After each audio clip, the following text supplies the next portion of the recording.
কিন্তু সঞ্জীব, একটা অদ্ভুত ঘটনা ঘটেছিল। আমি যখন অ্যাবার্স কলেজে পৌঁছে ট্যাক্সি থেকে নামলাম, তখন আমার পার্সে রাখা এই সিম্বলটা জ্বলতে শুরু করলো। সিম্বলটা জ্বলতে শুরু করলো? হ্যাঁ।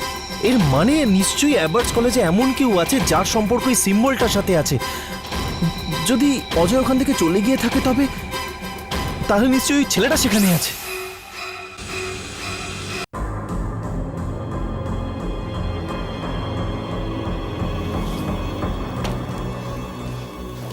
কে? ভূমিকা?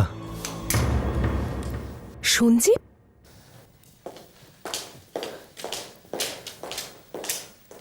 তুমি এখানে? সঞ্জীব, ভালো হয়েছে তুমি এসেছো। তুমি জানো সেই অশুভ শক্তি এখনো বেঁচে আছে। জানি ভূমিকা, সেই জন্যই তো ফিরে এসেছি ওকে খুঁজতে। সঞ্জীব, তোমার ওকে খুঁজে বার করার দরকার নেই, কেননা আমি জানি ওই অশুভ শক্তিটা আসলে কে আর কোথায় আছে। তুমি তুমি জানো ওকে? কে ও? রাহুল নামে ওকে সবাই চেনে। ও অ্যাবার্স কলেজেই পড়াশোনা করে। আর সঞ্জীব, ও পিকনিকেও গিয়েছিল, কিন্তু আমরাই ওকে চিনে উঠতে পারিনি। কিন্তু ভূমিকা, মনীষকে সেই অশুভ শক্তি ভেবে আমরা একবার ভুল করে ফেলেছি। যদি রাহুলও... না সঞ্জীব, এবার তো ভুল হওয়ার কোনো প্রশ্নই ওঠে না। রাহুলই ওই অশুভ শক্তি, কেননা এই চিহ্নটা আমি নিজে চোখে রাহুলের বাঁ হাতে দেখেছি।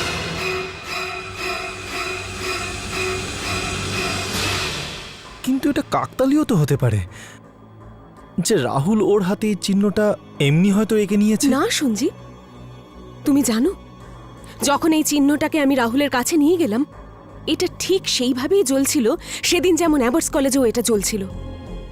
সঞ্জীব, এটা আমার দৃঢ় বিশ্বাস যে রাহুলই সেই অশুভ শক্তি। এই সময়ও কোথায় আছে? City hospital, room number 307।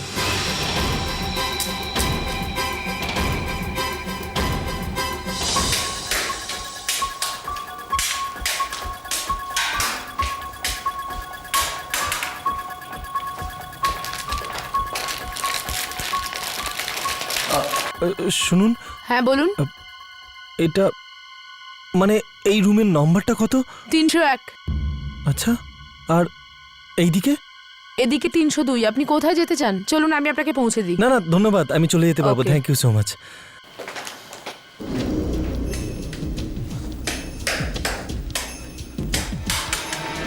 302।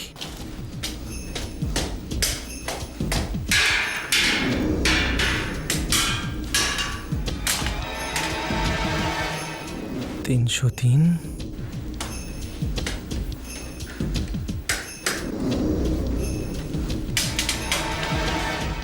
304।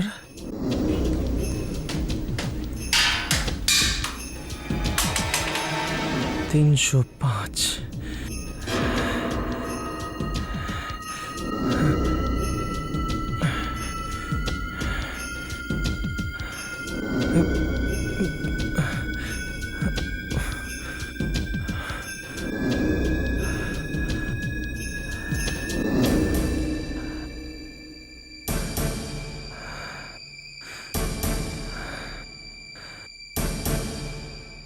Hello hello hello, হ্যাঁ আমি বলছি। হ্যাঁ একদম ঠিক আছে রাহুল, তুমি চিন্তা করো না, আমি এখানে আছি তো। হ্যাঁ, ডাক্তার এসে দেখে গেছে। হ্যাঁ হ্যাঁ। শুনুন,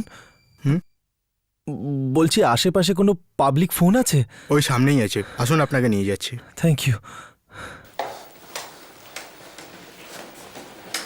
এই যে এখানে। অনেক অনেক ধন্যবাদ আপনাকে।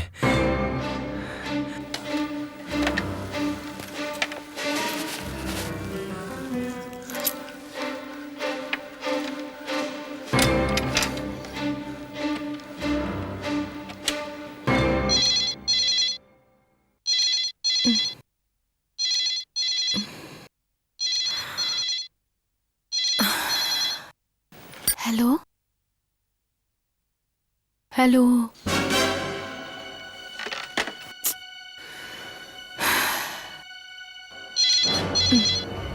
Hello hello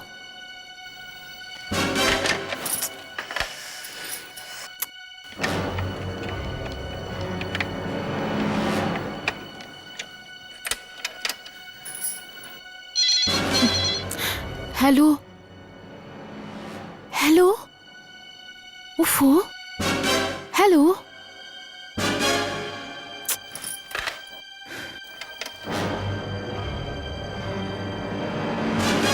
excuse me sister, বলুন। কেউ বারবার আমাদের কেবিনে ফোন করে ডিস্টার্ব করছে। আমার ছেলে ঘুমোচ্ছে। তো আমি কি করব বলুন? প্লিজ আপনি বড় সাহেবকে গিয়ে কমপ্লেন করুন। আপনি জানেন তো পেশেন্ট, এমন অবস্থায় ওকে ছেড়ে যাবো কি করে? প্লিজ আপনি কি বলে দিন না। কিন্তু এই ওয়ার্ডে আমি এখন একাই ডিউটি করছি, প্লিজ আপনি নিজে গিয়ে ওনাকে বলে আসুন। কি অদ্ভুত।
সঞ্জীব, এটা কি করছো তুমি সঞ্জীব? না ছাড়ো।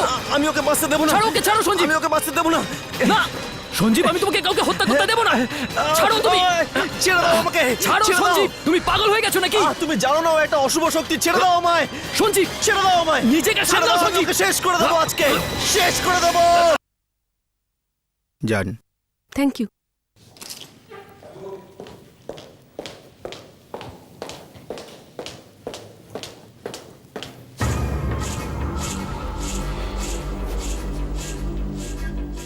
যুগল, এটা তুমি ভালো ঠিক- করিনি না? তুমি কি জানো যে আমার ওপর এই অভিযোগটা করছো? কেন? তুমি কি সঞ্জীবকে অ্যারেস্ট করাওনি? হ্যাঁ, কিন্তু এটা শুধু অর্ধ সত্য। একটা অসুস্থ অসহায় ছেলে যে হাসপাতালের বেডে শুয়েছিল, সঞ্জীব সেই ছেলেটাকে মারার চেষ্টা করেছিল। এটা তো ভালো হলো যে আমি ঠিক সময়ে সেখানে পৌঁছে গেছিলাম, নইলে সঞ্জীব তো... I tell you this man is mad. এই লোকটা পাগল। বাই দ্য ওয়ে, তুমি ওখানে কি করে পৌঁছলে হঠাৎ? তুমি তো আমাকে বলেছিলে সঞ্জীবকে খোঁজার জন্য। আমি বেশ কিছুদিন ধরে ওর খোঁজ করছিলাম। কাল রাতে ওর পিছু নিতে নিতে আমি হাসপাতালে পৌঁছই। হঠাৎ ও ওখানে পৌঁছতেই অদৃশ্য হয়ে যায়। আমি ওকে অনেক খুঁজেছি, চারিদিকে খুঁজলাম। তারপরে দেখলাম আমিও রাহুলের ঘরে গেল রাহুলকে খুন করতে। তবু আমি এটাই বলবো যুগল, তুমি যা কিছু করেছো তা ঠিক করনি। কেননা তুমিও শুধু অর্ধেক সত্যিটাই জানো।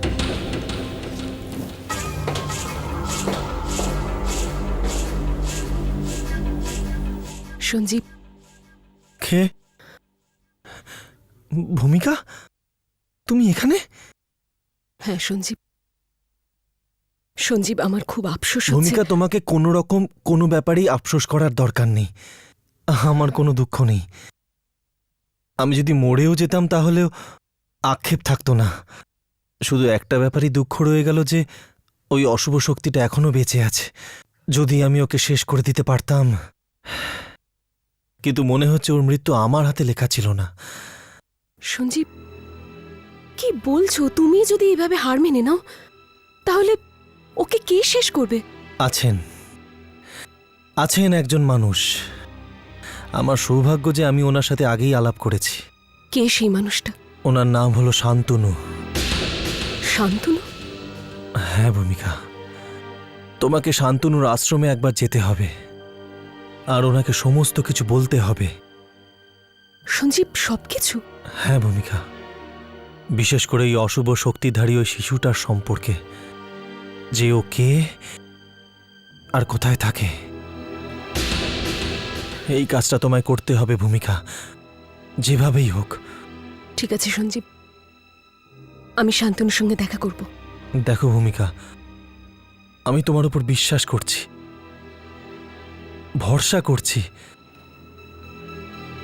তুমি আমার বিশ্বাস ভেঙে দিও না। না সঞ্জীব, না। তুমিও আমাকে বিশ্বাস করো। আমি তোমার এই কাজটা অবশ্যই করব, নিশ্চয়ই করব।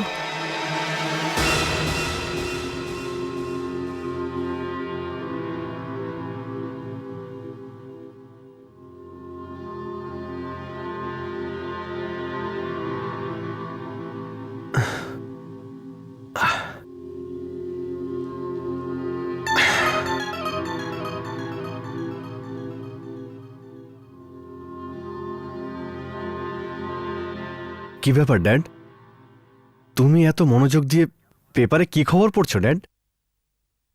কিছু না রাহুল, এমনি তেমন কিছু না। বিশেষ কিছু নয়।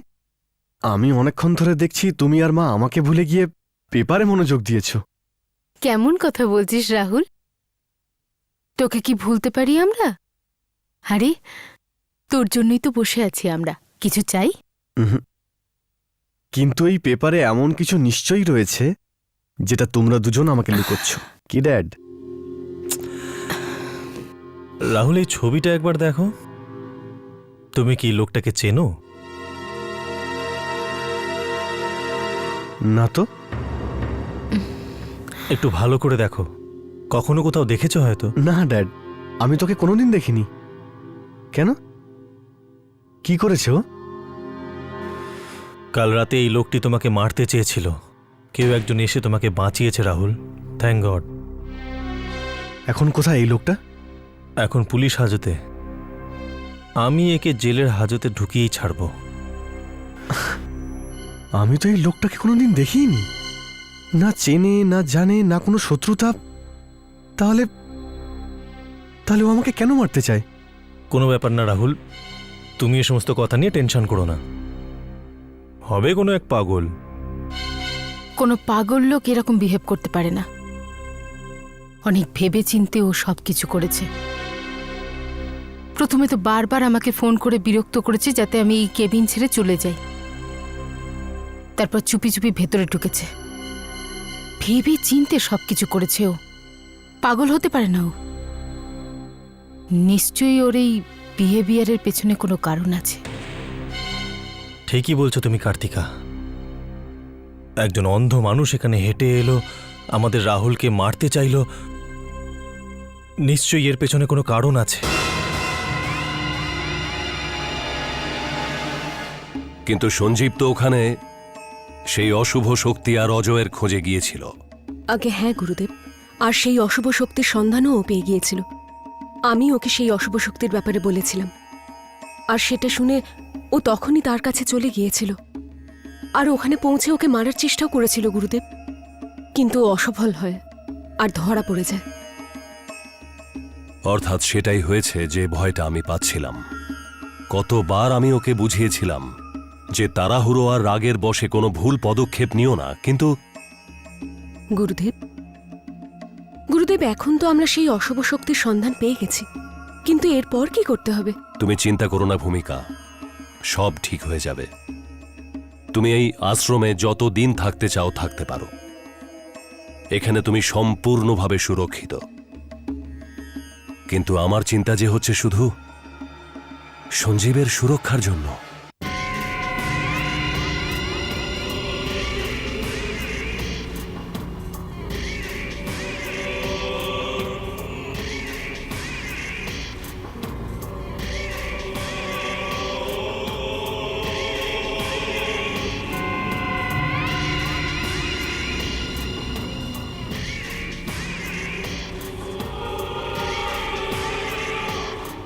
কে কে তুমি?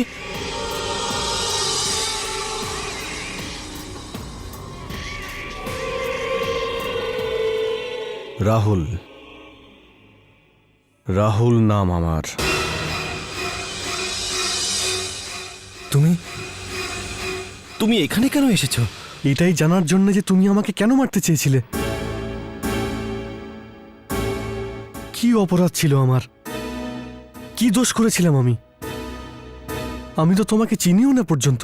আজ প্রথমবার দেখা হলো তোমার সাথে। তাহলে তাহলে তুমি আমাকে মেরে কি লাভ করতে সঞ্জীব? বলো বলো সঞ্জীব, আমার প্রশ্নের উত্তর দাও। তুমি তুমি চুপ করে আছো কেন সঞ্জীব? বলো বলো সঞ্জীব। ছেড়ে দাও আমায়। কিছুই না বোঝার নাটক করো না আমার সাথে। নাটক? হ্যাঁ আমি কি নাটক করছি? হ্যাঁ, কিন্তু কি জন্য? কারণ তুমি সব কিছু জানো, সব রহস্য, সব কারণ তুমি জানো। যদি আমি জানতাম তাহলে আমি তোমার কাছে কেন আসতাম? এরও নিশ্চয়ই কোনো বিশেষ কারণ আছে। আমাকে বিশ্বাস করো, আমি কিছুই জানি না। তুমি বলছো অজয় তোমাকে কিছুই জানায়নি? অজয়? হ্যাঁ, আমি অজয়ের কথাই বলছি। অজয় তো মারা গেছে সঞ্জীব।